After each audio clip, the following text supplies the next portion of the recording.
کہ انسان کو وہ اپنا علم جو ہوتا ہے، یعنی آپ دیکھیں جس طرح جادوگر مقابلے کے لیے آ گئے تھے، ان کو اپنے جادوگر کے لیے ناز تھا، اسی طرح تو یہ چیزیں بھی انبیاء کے اس کی بھی نشاندہی قرآن کریم نے کی ہے، اور وہ ہے سورۃ المومن آیت نمبر 83 ہے۔ اللہ فرماتے ہیں فلما جاءتهم رسلهم بالبینات فرحوا بما عندهم من علم، کہ جب بھی ہمارا نبی آیا تو انہوں نے ان کے پاس جو موجود علم تھا، یعنی ان کا اکتسابی علم، اس علم کی بنیاد پر ان لوگوں نے جو تھا وہ کیا کیا،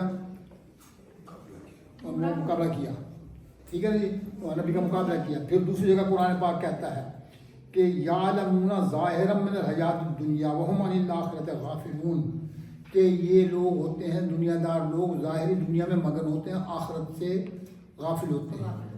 ظاہر من الحیات الدنیا والآخرۃ، وہی فینامنا اور نامنا کی بات ہوگی، ظاہر فی الحیات الدنیا فینامنا، بالآخرۃ نامنا۔ تو یہ دوسری وجہ بن گئی کہ اپنا گمراہی کی، کہ اپنا تراشیدہ علم جو ہوتا ہے، اپنا گمراہی کا سبب ہوتی ہے، وہ ہوتی ہے خواہشات کی پیروی، ٹھیک ہے نا جی۔ تو یہ اس قسم کی بے شمار آیات قرآن پاک میں ہیں۔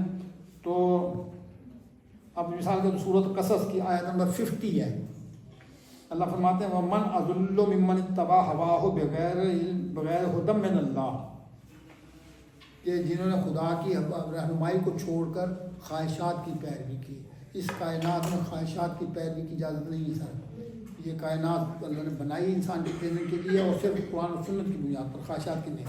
تو خواہشات کی پیروی، یہ تین چیزیں ہوتی ہیں جو انسان کی رہبری قبول ہدایت میں رکاوٹ بنتی ہیں۔ پہلا سیاسی سٹیٹس، دوسرا مالی سٹیٹس جی، اور تیسرا اپنا تراشدہ ہوا علم، اور چوتھا خواہشات کی پیروی۔